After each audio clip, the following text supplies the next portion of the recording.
bring our friend Ron Gilson in. So, Ron, Yes. Cameron's is gone. Yes. What did Cameron's? What were the? What are your remembering My of? remembrance of Cameron's dates back to the 40s. Dates back to the 40s, and that's an interesting story. Cameron's is on the corner of Elm Street and Main Street. And in those days, my days, there was a series of old buildings there, a 2.5-story frame building on the corner, uh, apartments above, and the commercial business below was Karam's Army and Navy store. Next to the Army and Navy store, Cameron's Cafe. Now, I have pleasant memories of Cameron's Cafe because any resemblance between that and the building that they're tearing down as we speak, there's no resemblance. Oh, really? Cameron's of my day was a one-story extension, if you will, of the building that was next to it. So as you look at Cameron's Army and Navy would be to the left on the corner of Elm Street, and the small Cameron's bar room, nightclub or whatever, it wasn't a nightclub, but a fisherman's bar was. As a boy, I walked by there coming from the Strand Theater on the West End, and it was always a quaint place. It was the windows were probably waist high, and they were all small pane windows. It was a quaint little place, very, very homey, and it was a fisherman's bar. It was also owned by Captain Frank Brown, a highline fisherman who had a brand new vessel built in 1944 at Robinson Shipyard. A little diversion here, but Frank was a Where was skipper. Robinson Shipyard? Robinson Shipyard was William A. Robinson Shipyard was in Ipswich, Mass, located on the Crane estate because Robinson married the Crane girl, Florence Crane, and his father-in-law. His father-in-law gave him a piece of the Crane estate. They dug this creek out. It was called Fox Creek, and they created Robinson Shipyard, which manufactured vessels for the war effort. Now, the Crane estate, of course, as you know, is the plumbing magnate. So there was a lot of money there, and they created this modern shipyard, and Crane's son-in-law, William A. Robinson, used that property as a major shipbuilding port in the era. That all ended in 1944 when Bill Robinson divorced his wife and his father-in-law threw him out. That's another story. Jeez. Anyway, the Emily Brown, Captain Frank Brown's new vessel was built in 1944 at the Robinson Shipyard, and Gloucester was a different place. It was a boom town, and Frank Brown owned and operated Cameron's Cafe. As I remember it, as I said, it was a quaint little place. What years are we talking We're about? talking about 1944, when the Emily Brown was built, but I'm sure Cameron's was in existence in that same configuration early in the 1940s. I was a boy going to the movie theaters and so forth, and I was always fascinated by the quaintness. It's just a lovely little bar room, and as I say, the fishermen congregated there, and Captain Frank Brown was of Portuguese descent, and so it's safe to say there were a lot of Portuguese fishermen that frequented the bars, fishing skippers. You speak of the theaters in town. There's the Strand, and what was the other one? The Strand was on the West End, of course, directly across from Bananas. That's a parking lot now where Palazzolo is the Brass Monkey. Brass Monkey, That era. And because the land slopes off, you walked in on the street level and you went downstairs to get to the main the seating screening. area. Yeah, right. And all you walked right into the balcony. But anyway, that was the Strand on the west end. On the east end was the North Shore Theater, and that's in the exact location as Campbell's Package Store today. That's Yeah. where the North Shore Theater was. Anyway, getting back to Cameron's, it was not a nightclub. It was a fisherman's bar. But it was, I had pleasant memories, and I was only a kid. I don't know why, but it was just a nice. It was just a nice establishment at the time, and from there, we came along years later and created the building that we're tearing down today, as I speak. In fact, I was just there and watched the rubble being hauled off and so forth. So anyway, I want to just chime in. Brenda Grimes Davis says Ron Gilson is one of my favorite people with a big heart. Brenda. Brenda Brenda, Grimes. God love her. She's a good person. Yeah, lives on Perkins Street, up on the hill somewhere. There you go. Green Street or someplace. She's There a nice you go. person. Yeah. So tell me, when did the changes happen at Cameron's to get it where it was before? Well, I'm a little foggy on that. I know Cameron's was in existence a long time before the present building was erected. And when it happened, the whole area from Elm Street down, the big 2.5-story Karam's Army and Navy that's on Main Street today, operated by Karam's relatives. His daughters. It's not open nieces. anymore, though. Well, it was. It was by North Shore Furniture Company or the Empire Clothing Store. Right. I think it's where Diva is. It where Divas? Right on the what's that street that goes down to the waterfront? Yeah, where yes, the little jewelry right store. on the corner. Right on the corner. Yeah. Right. Actually, I think it's where Barbara Keown's place is.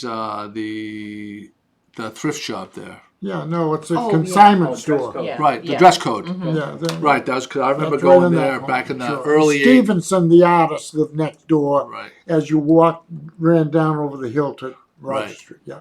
But anyway, so that link is that girl or lady was probably the daughter of Karam. That there were two brothers. By the way. So wait a second. In between the modern Camerons and the older Camerons, there was that Irish place, and they were selling roast beef sandwiches.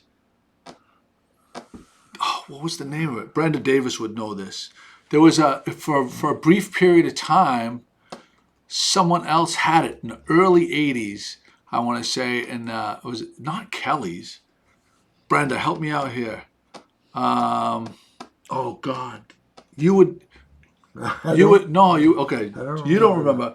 Brenda Davis, if you're still watching, what was Cameron's in the early 80s? It was an Irish guy owned it, and they served roast beef sandwiches. Oh, wait a minute. The Irish guy that owned it was Charlie Tiernan.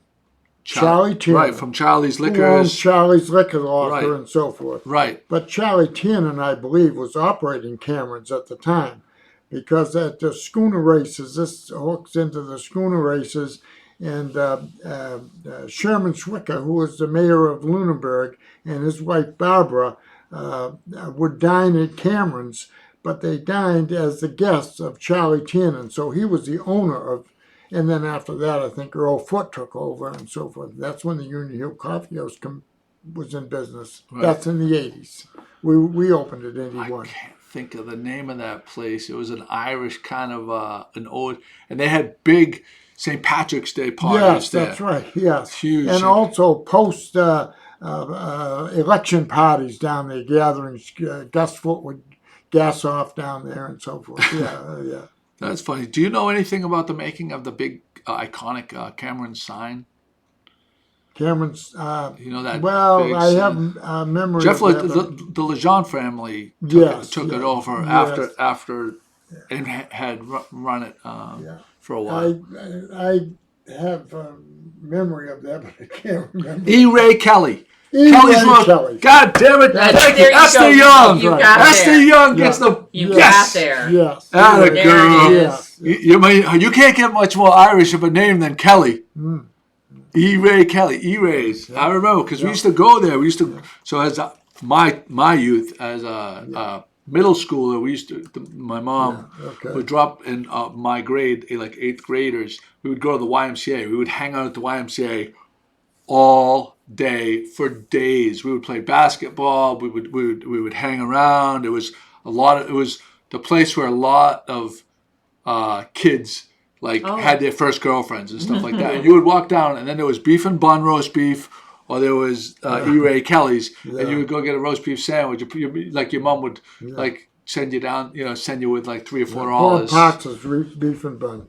Yeah, ballpark. Yeah. Great spot too. Yeah. They did it. They probably did it as good as anybody did. Yeah. Their roast beef sandwiches were fantastic. Yeah, they did good. The sauce was great. The sauce. Yeah. You know what? They used James River back then. They still use the same James River barbecue sauce today with most of the roast beef places. I didn't realize roast beef was such a specialty type of sandwich up here. I didn't realize that. Oh, Julie's wondering if we know anything about where the sign went. Yeah, we asked. No, no, we don't know. There is a history to that sign, but I can't. Maybe somebody can chime in with that. That would be great if someone can chime in with that.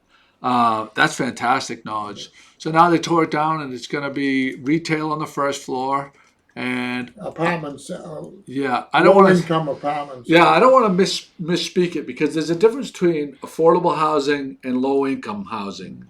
And I don't know which one it is, and I don't want to misspeak to that. A little unclear on that myself. We're gonna call it housing till we get more information. It's housing, but I like the idea of retail on the first floor. Donna Artizzoni says hello to Ron. Well, that's not what she said. You may repeat it. I'm not going to repeat that. She said hello, sweet cheeks. Is what she said. Whatever. I told you. Look right at me.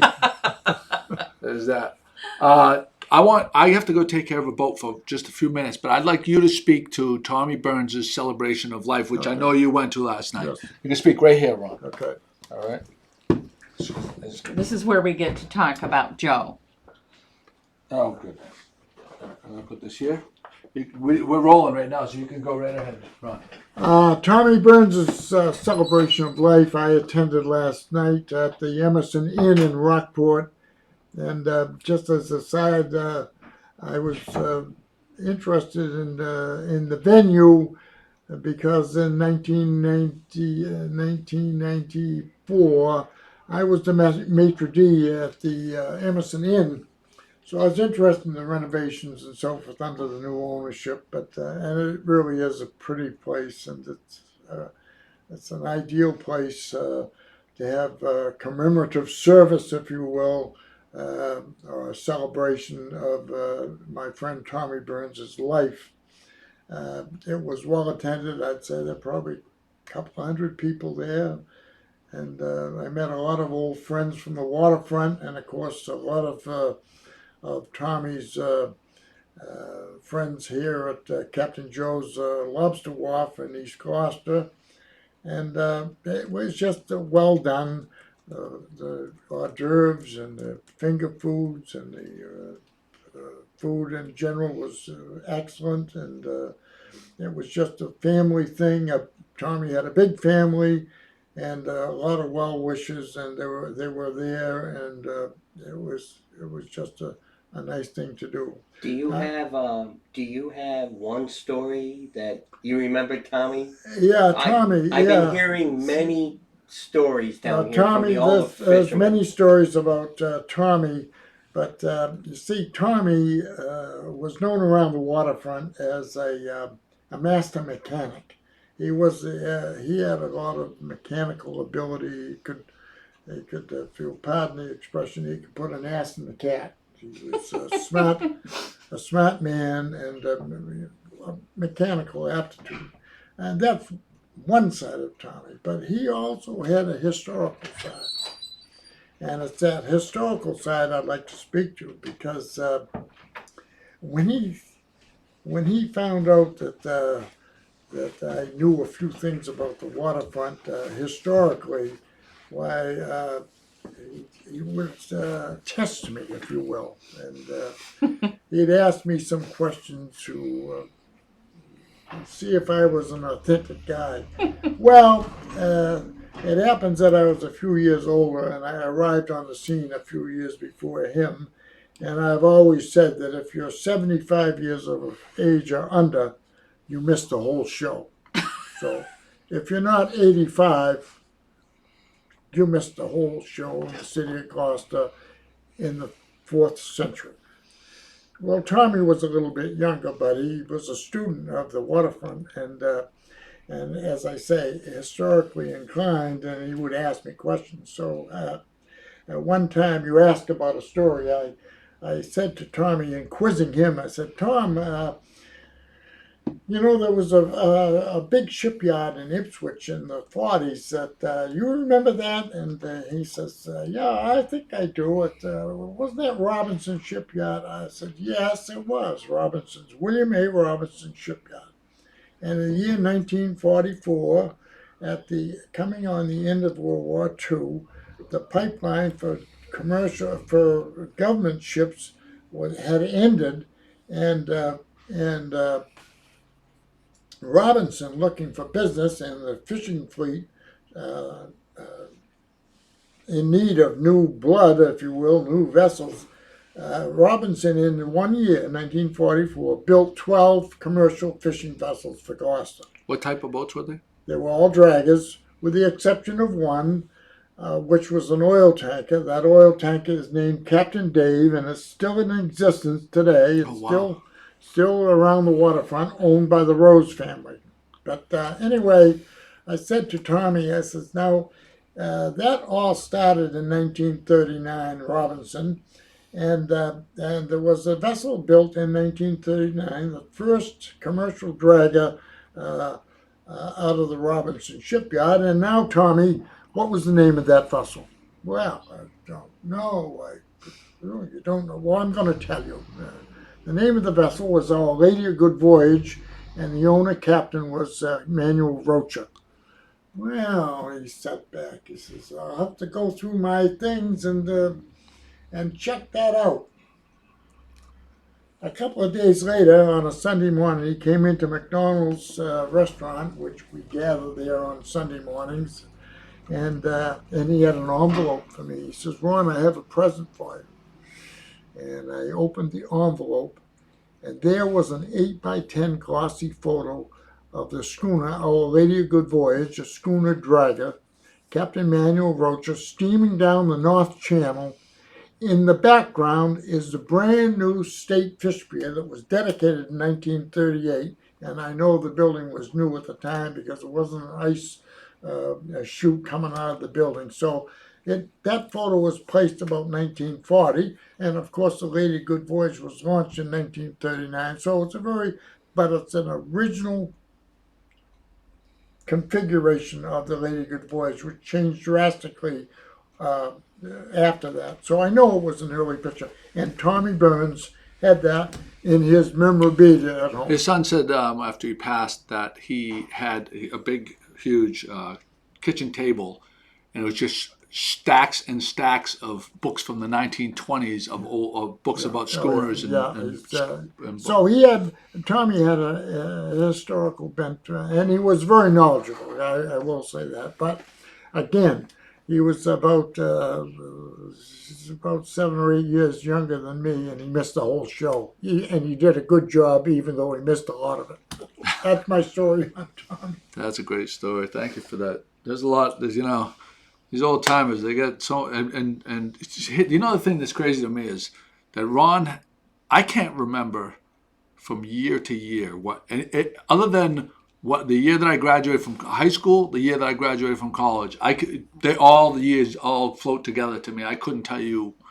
I think that he can go exact years. You do have an extraordinary memory. Yeah, he's gifted that way. He is gifted that way. You better get me fast. Yeah.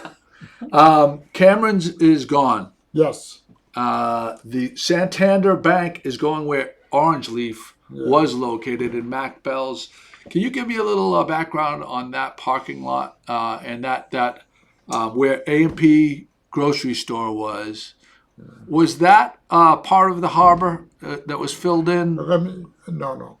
Oh, is it further down, closer to? Is it closer to where the Strand Theater was? Not the Strand, No, the no. Where the Rose Baker's Senior Center. Citizens That place, was that was Vincent Cove, and it was all filled in. But in my day, the North Shore Theater, which is Campbell's package store today, the North Shore Theater was there. And liquor locker. Liquor locker. Yeah. Liquor locker. And if you had an aerial photograph of that area, you would look down on that big theater building and a big parking lot in back, Right. municipal parking lot, and that was Vincent Cove. Back in the 1900s, that was a body of water, and there was a shipyard, several shipyards there, and that it was all filled in. But as a, it's an interesting story. It's a we want to talk about the Hesperus Diner, and I want to get there, but to talk about the Hesperus Diner, you have to talk. To me, that's just one part of the puzzle, if you will, the mosaic. If you're talking about the Hesperus Diner, you have to know the whole area there, and you have to know the times we lived in, because you see, at the risk of sounding like an old man, and I am, I guess, what we have today, Gloucester, is a shadow of what we were then. The diners that we had then, whether it's a Cape Ann Grill down the fort, or the Michelle's Cape Ann Diner, or the Hesperus Diner, or Lufkin's Diner, they cannot exist today because we don't have the clientele, the customers for them. When they flourished, the Hesperus Diner in the 1940s, my word, it was the most popular. Hold on, which one was the Hesperus Diner? What's that? Which one was the Hesperus Diner? See that? No, so I can bring it up on the screen. No, the Hesperus Diner was on the corner of Elm Street. On which one? Chestnut. I'm sorry, Chestnut. Chestnut. Street. So that's the one where Supremes is now? Place is Okay, today. okay. So I'm going to bring that in so people can see what we're talking.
Transition here.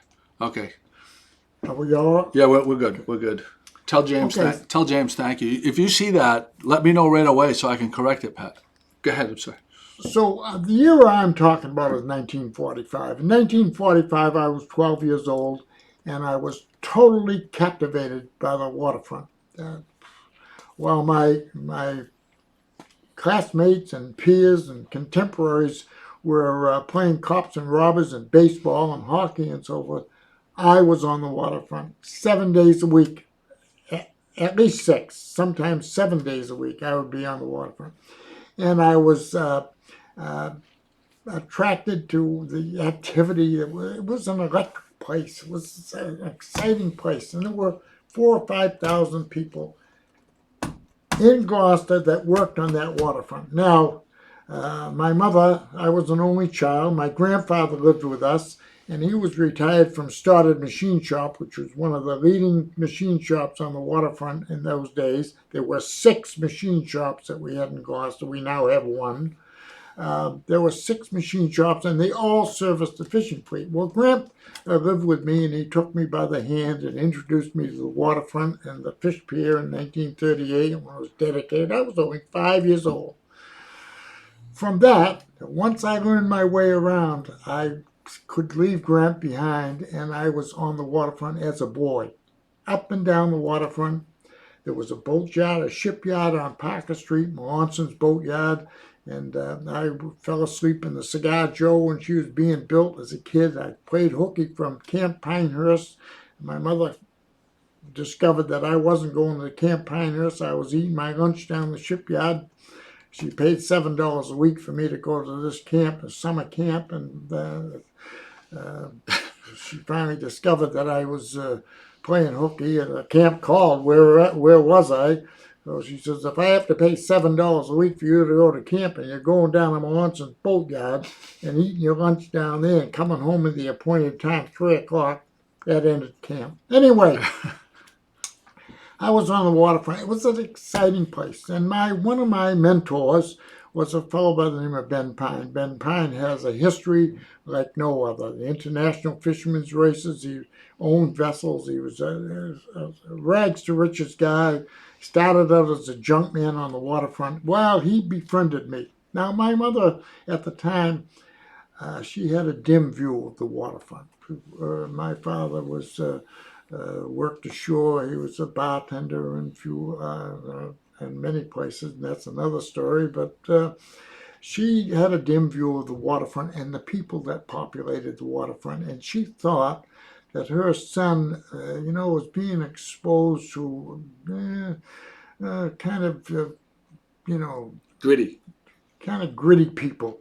She had a word for it. I won't use it here, but well, I'm here to report that she couldn't have been further from the truth, because you see, the 4,000 or 5,000 people that populated the waterfront and went fishing out of Gloucester were all fathers, mothers, breadwinners. They all had children home like me, but they were playing baseball. And I was the only kid on the waterfront, at least on the North Channel. And when they saw me down there, they befriended me. They were like my own parents. Ben Pine was one of those guys. Well, I was there on the wharf all the time. Now, getting back to the Hesperus Diner, Ben Pine's Wharf is where Captain Cowles is today. That's the wharf that there was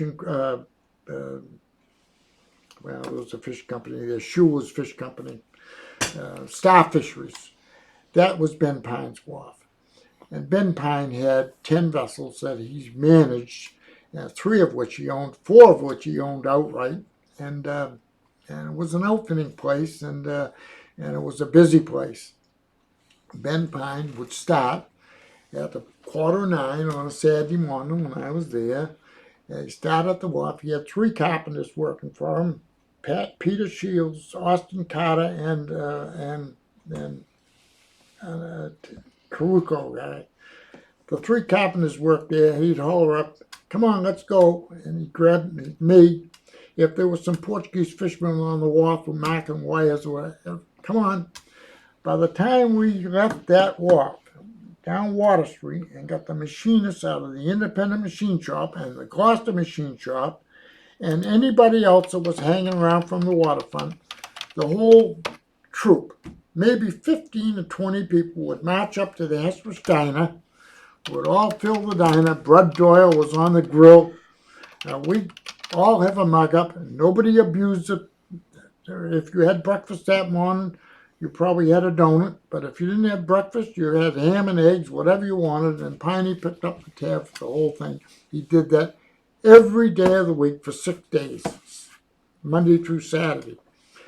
The Hesper's Diner, without question, was the most popular diner in town.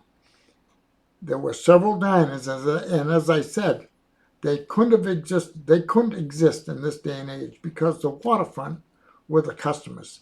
The mug-ups, all of that business, it all was generated on the waterfront. And those diners were very popular. The diner on the fort down on Commercial Street, The diner we had in East Gloucester that I went to when I was young was Sala's in East Gloucester Square. yeah, The 99-cent special, 2 eggs, home fries, and toast for 99 cents. I know it. The Sala's special. I know it. Yeah. Well, anyway, the diner on But the fort. but I would just like to say this though. You say that like these diners couldn't exist, but we have a plenty of this town compared to any other town we're on a the North breakfast Shore. town. We're a breakfast town. Oh, They yes. just may have morphed from diners And into I'm other living places. proof of that because our restaurant was the most popular. I hate to say You it. started off but our- you started off the upscale breakfast thing. Our And did it restaurant probably was the as good as most anybody. popular restaurant in town, and we had some great memories for 13 years. But getting back to the Hesper's Diner, at 10:30 at night when the North Shore Theater was out, we all piled right into the diner. Had cheeseburgers and all. The diner was full of people. In the morning, all the lumpers gathered right there.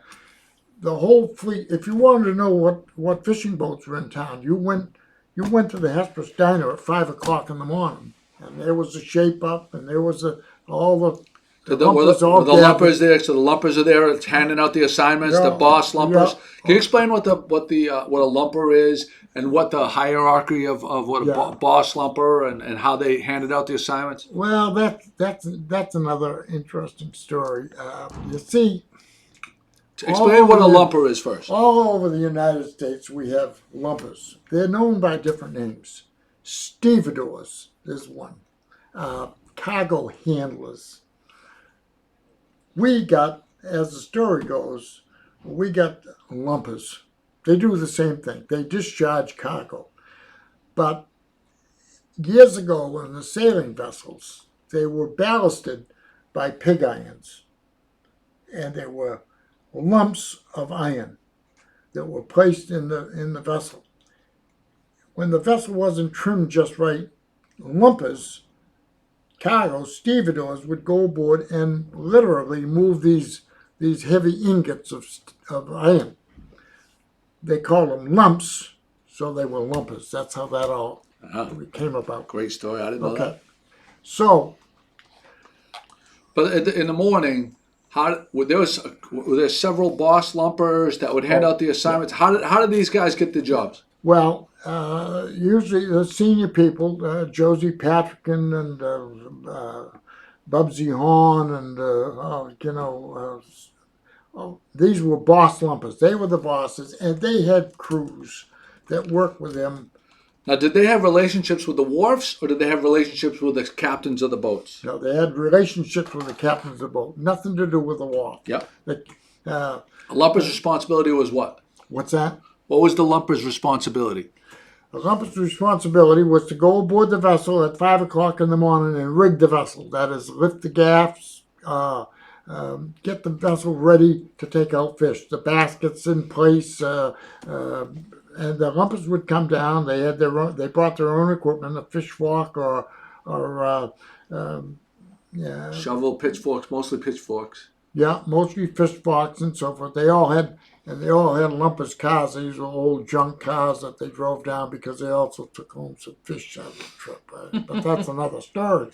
Anyway, so they'd go aboard. For instance, just So the fishermen themselves were or were not responsible for offloading the fish from the fish hold. the fishermen themselves were responsible for discharging their own trip. But you have to understand that in a vessel like the Benjamin C, Joey Sherman-Towers' grandfather's vessel, which was a Highliner, and she carried about 220,000 pounds of redfish. When the Benjamin C was gone for 10 days, the gang would come in. Now, I'll tell you, I've been out fishing a few times, and when you go on 10 days and you have 2.5 days off in between trips, when you're gone 10 days and you hit General Seafood's wharf, you want to be up the wharf and home. So what you did, you hired a lumper in your place. So the Benjamin C and every other vessel had certain boss lumpers that the skippers called and told them that They'd hail how much fish they thought they had. yeah, How they many would good- hail the trip and also that the need for the lumpers. Well, of course, in the case of the Benjamin C, any big boat, they had 2 engineers, so it was always one engineer who stayed aboard the boat during the discharge trip, pumps and all that business. He ran the machinery or was there in case they got in trouble. So every other trip, the first or second engineer would be aboard the boat, and the cook. The cook would be also aboard the boat because on a big trip, they'd have to feed the lumpers, and they cooked a full meal for the lumpers. And so anyway, so there were boss lumpers, and then there were underlings, the regular lumpers that made up this core of this workforce. Now, I've always maintained that Gloucester in its heyday in the 40s and 50s, when we were landing 3, 4, 500 million pounds of fish a year, we never could have done that, regardless whether the fish were there or we caught them. We could not have accomplished that feat without the aid of the lumpers, because the fishermen could not fish for 10 days, come in and discharge their own crew, and be expected to sail a day and a half later. Impossible.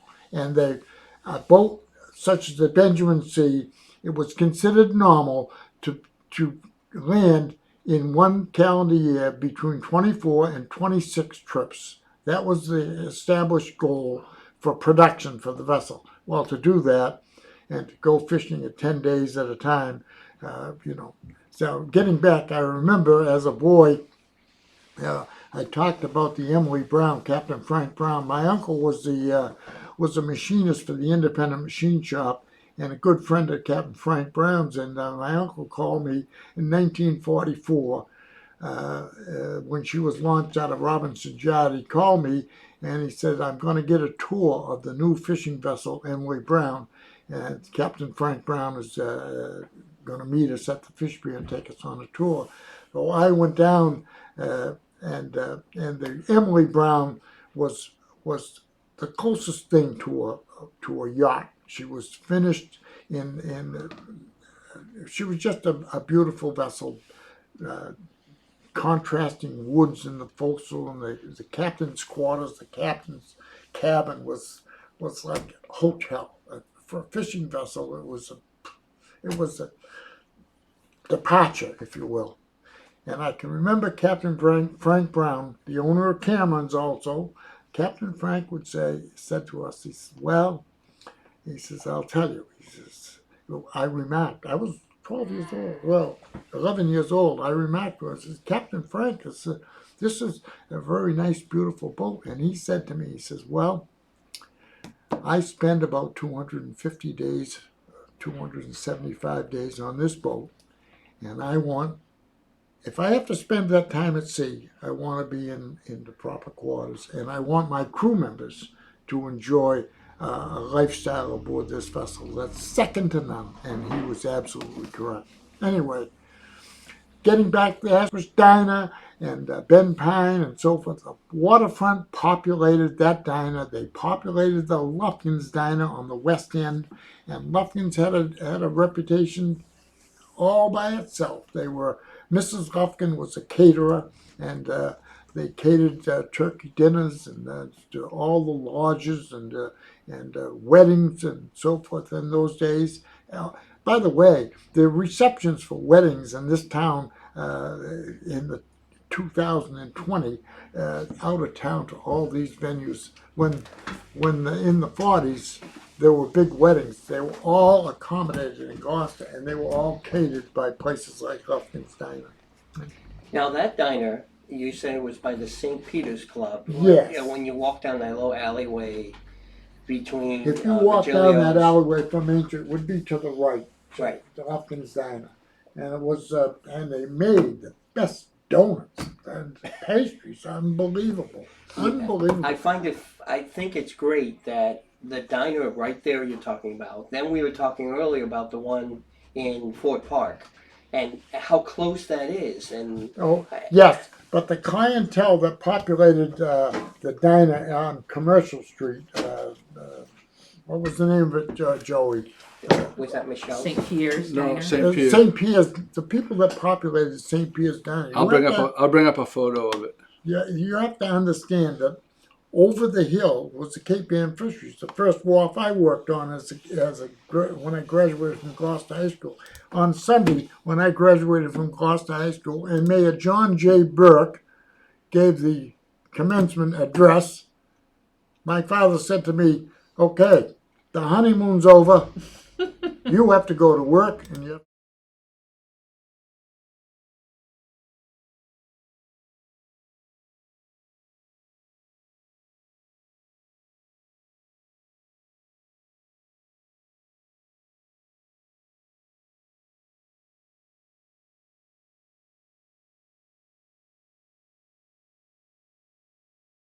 St. Pierre's Diner was a mug-up diner. It was where all the workers, and there were a ton of workers, the Kukru Wharf, the Cape Horn Ice Company, the North Atlantic, the Progressive, General Seafoods, all these people, I can see them now walking down to the diner for a 15-minute mug-up in the morning. Not so much in the afternoon, but in the morning. And of course, if you didn't bring your lunch, you went to St. Pierre's Diner. That was the business they had. The Hesper's Diner and the Lufkin Diner, they catered to a little bit different clientele. But there were also, as I mentioned, 4,000 workers on the waterfront, and there was this core of customers that supported several diners in those days. Today, when I ride by the roast beef place where the former Hesper's Diner was, I'm saying to myself, having been in the business a little while, I said, so I don't know how this guy's making it on the few people I see going through the door for a $12 pizza. Yeah. Anyway, Yeah.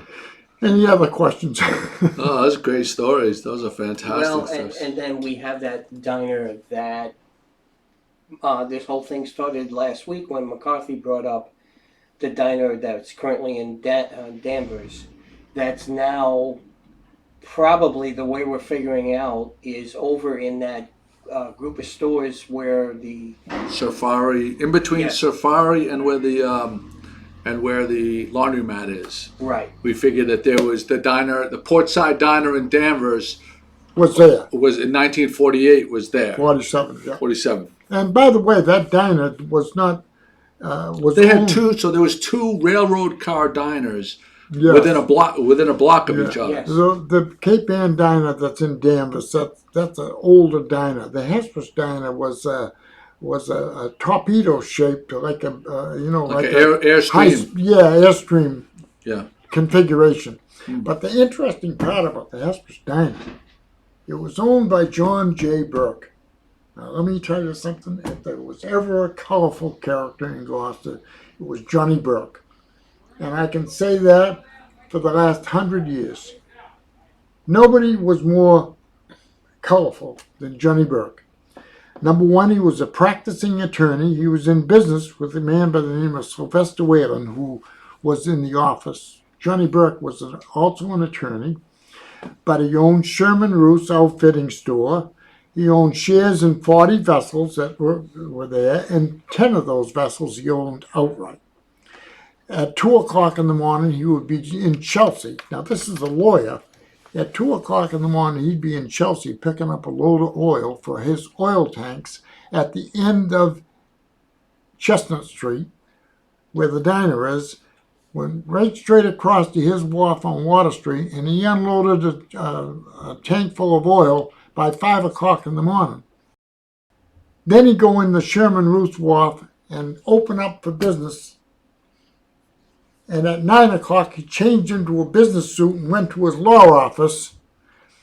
And at 4 or 5 o'clock or 6 o'clock at night, if they called from the diner and said the dishwasher just quit, he'd be down in the back of his diner. He owned the Hesper's Diner, and he'd be washing dishes. Johnny Burke was not afraid of work, and he was a ball of fire, and kind of a loud, brash type guy. I can't think of too many politicians like him, but anyway, he was a colorful guy. Couple comments. Do you remember Bernie McDonald?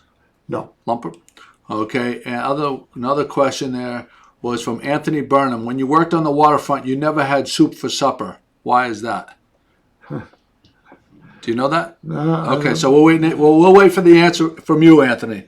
Those are just two questions that we like to address the people when they ask questions of us. Yeah, Johnny Burke. Yeah, Johnny Burke. He was a colorful character. Well, I'll tell you about Johnny Burke. At the time, in 1947, I was on a water boat with John Winterberg, and we got our water at Berkey's Wharf.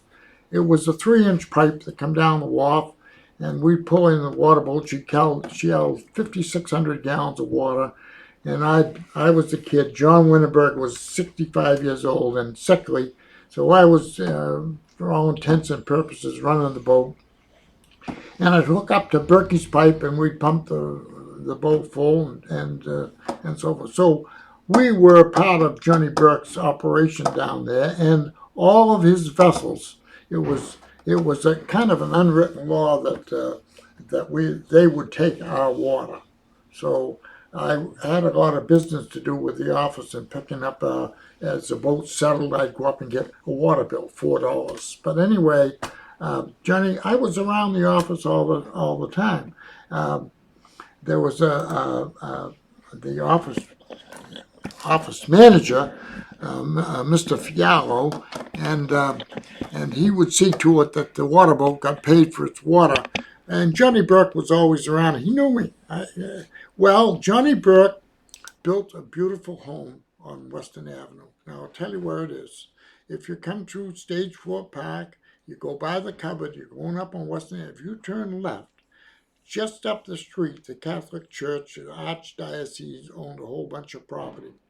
And there's this big granite wall.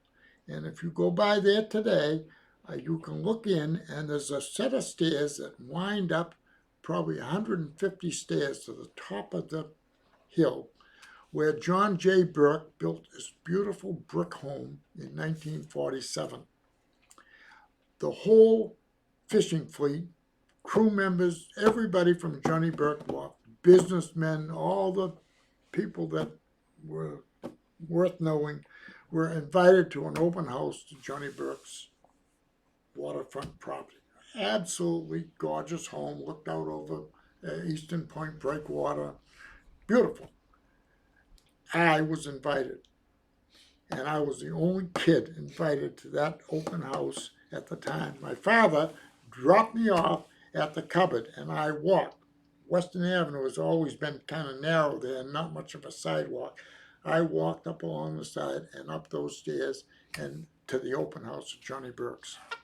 Wow, great story. It was a great, I'll tell you right now. And by the way, in the class of 51, when we graduated, who gave the address from the city, of course, was the mayor. Well, as he was a colorful character. He wasn't too tall, kind of a portly type guy, but he's a bombastic type personality, thundering voice. Well, don't you know, he hired an Italian violinist. Now here we are, a high school class, and she's playing Ave Maria up on the stage, and Johnny compliments Johnny Burke. That was his contribution to our graduating class. Jeez. Anyway, what else you get to from me today? These are great stories. People are really responding to it. Everybody loves these stories. Let me, yeah. Hey, can I ask you a question? Like I noticed that some of the houses up above, if you go all the way up Hampton Hill, and you're going up the hill, then you take a left. There's some of those houses up Yes. there. Oh, all right. You want a story about that? I I'll want tell to tell you about those big, beautiful mansard houses. Okay. Those. you. So you explain lay it out for people with the views there and everything else. Yeah. It's a commanding Mike view. Carter says, my first job in 1984 was working for Ron and Joan Gilson at their Union Hill Coffee House. Who's this? Mike Carter. Mike Carter. Good boy. There you go. Yes, he's a good kid. All right. Mike, a polite young man. He's. I hope he's doing well. There you go. Yep, that's one of your fans. So tell me the story about that area. That area. What's the name of that street? What's that? What's the name of that street? It's. I'll look it It up. goes down to Hamden Hill on the backside, but Right. it's. I want to say Beacon, but it's not Beacon. It's. I'll find it. Don't worry. What are you overlooking, Ron? What do you see? Overlooking from the whole harbor. the whole harbor. You're right out. I'll get it. I'll get it. So, Hovey Street. Hovey. You're Hovey. right. Okay. Well, in 1961, I came back from the United States Marine Corps, my service, and I relocated at 95 Wheeler Street. And the best man at my wedding was a guy by the name of Edward McCollum, who became a partner in the Ocean Crest Seafoods with his brother-in-law, Tony Paco. And Eddie's father-in-law, Leo Linquata, lived on Hovey Street. He has a beautiful English two-door house on Hovey Street.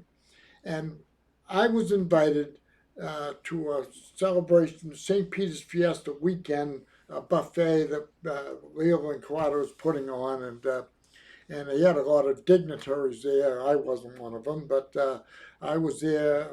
Compliments of my best man and my friend Eddie McCollum, who married Leo Linquata's youngest daughter, Mary Ann. And Joan and I, my wife and I, went to this buffet party type thing at Leo's house on the top of Hovey Street. Absolutely gorgeous home. I looked out over a commanding view. Well, next door, Roger Babson, the famous economist, lived in another equally lovely house. And Roger Babson was in attendance. Here I am, young man, 31 years old.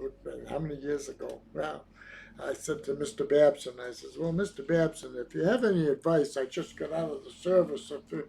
If you have any advice for a young man, you being a famous economist and so forth, I'd appreciate any kind of hints you could helping points along. Yes, he says, I'll tell you. He says, my advice to a young man would be to buy waterfront property. I says, really? Oh, yes. He says, and I'll tell you why. There's just so much waterfront frontage. And as the years go by, that valuable waterfront property appreciates tenfold compared to anything inland. So if you get a chance to buy a piece of property and it's on the waterfront, you want to jump at it. Mortgage your life, but buy that property. So that's a Roger Babson, by the way, and that was in 1961, 62. Yes, the Hovey Street, gorgeous properties up there, and What would you describe the building styles? Those Victorians, a mansard. How would you describe the buildings up there? well, the mix. There's several different styles. Leo Linquata's house is, I call an English two-door, stucco and accented by vertical, Beams, that type of thing, brown and a cream color stucco house. Roger Babson's house was an old-fashioned, Is that a turn of the mansard? century. Mansard? No, I think it was Victorian? more of a colonial type Colonial? thing. Um, But it's a mix of properties. But they're all the thing is they all look out on the water. on the waterfront. Well, a lot of fishing captains live there. They all that whole area was all populated by fishing captains, and the wealthy people lived in on the corner of Centennial Commonwealth Avenue. where I lived as a baby in Alpine Court. On the right-hand corner, as you go up the hill from Washington Street, that's William G. Brown's home there. Go take a look at it now. The front stairs are all torn up. The door, it's in disrepair and A lot of so. those old paintings that Hopper did. Oh, I mean, the houses now yeah. are shells of their former self, but you could still depict Oh, yes, a lot of yeah, them. yeah. I wanted to say Jeff Amaro said to say hi to you. Oh, Jeff Amir, he's a good guy, Jeff. Yep. Yep, there you go. A producer. He's a producer. Yeah. So there you go. Well, thank you for that, Ron. That was fantastic. Appreciate it. I appreciate the opportunity to reminisce. Yeah, we'll have to get you back. we We'll have had- to do a list. You know, what you could do is you could put together a list of topics that you.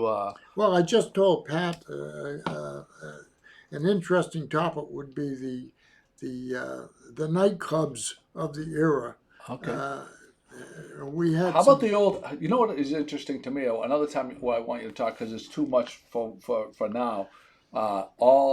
So people talk about the overrunning of the hotels and stuff like that, and what they don't realize was how much capacity this town had in its heyday with the thousands of rooms compared to what we have now. Many multiples of rooms for. I was 17 years old, and in Donny Oaks' orchestra. Now we were all music bugs at the time.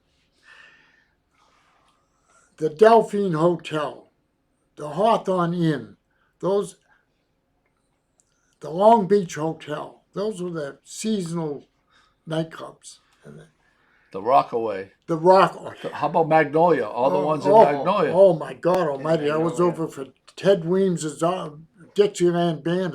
My God, we were drinking scotch and waters. I was 17 years old, sitting up at the bar at the Oceanside. So we have to save this for another time. But for people that want to hear more about Ron's story, there's two things I would tell you. First of all, you can go down to the bookstore of Gloucester and get his book, his hardbound back, An Island No More. Thank you, Brenda, for reminding me. An Island No More is available at the bookstore of Gloucester.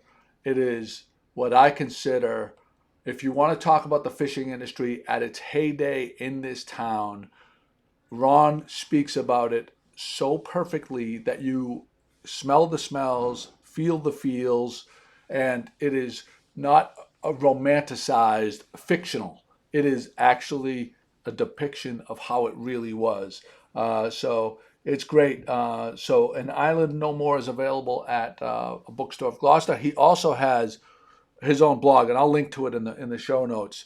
Blog. What's the Gloucester I Love? Gloucester I Love Too. The Gloucester I Love Too. And So the we'll link to latest- that too. And the latest posting to that is about the Gloucester in the 40s, and I try to capture, just like I'm doing today for you.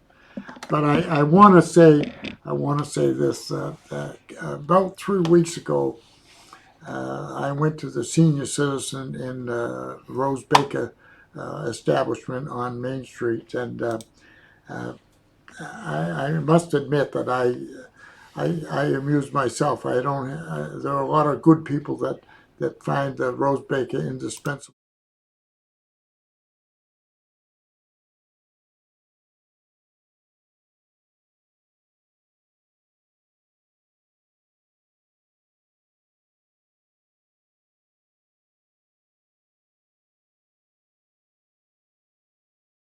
O'clock, and they play music, and there's about 10 musicians, and they are excellent musicians.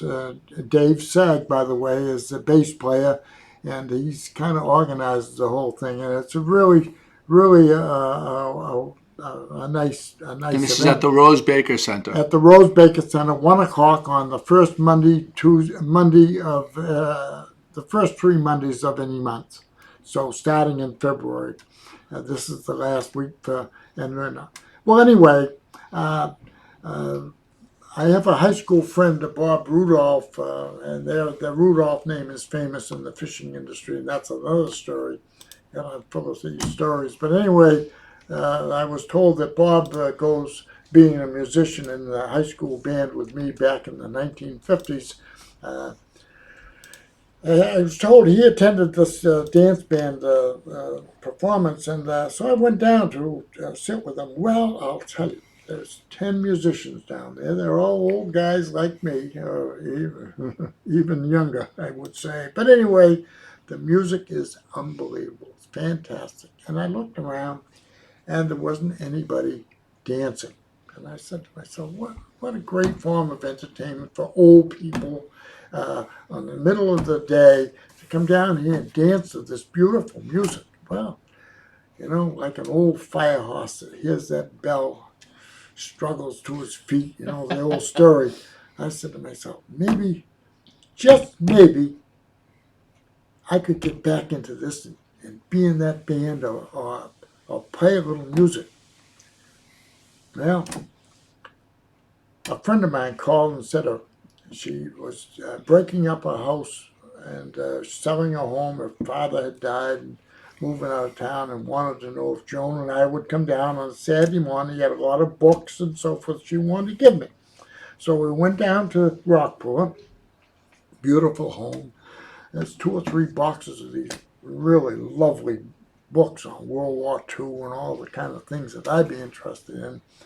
And in the middle of all this, she says, well, one thing I want to do, I've always wanted a golden retriever. Now, this is a woman 60 years old. And she says, I'd love to have a golden retriever. And when I move to Watertown, I'm going to buy me a golden retriever. I says, well, I recently went to a jazz band music event at the Senior Citizens. And I got listening to the music, and I said, gee, maybe I could get back into that business. And I've always wanted a nice set of drums. Yeah, it's just, I don't need anything great. Something secondhand. So I came home, and about 3 o'clock in the afternoon, I get this email. It just said, set of drums, professional drums for sale. Well, here's the drums. They now sit in my bedroom. And There they are. All right, I have to get going because there's a boat here. But thank you, Ron. I'm sure everybody's going to love these stories. We really appreciate it. We're going to have you back in. Thanks, everybody, for listening. Thanks for Ron. Thanks for Pat and Jimmy. It's Joey Shimataro, GloucesterCast 370 out. 378, we are out. Thanks again.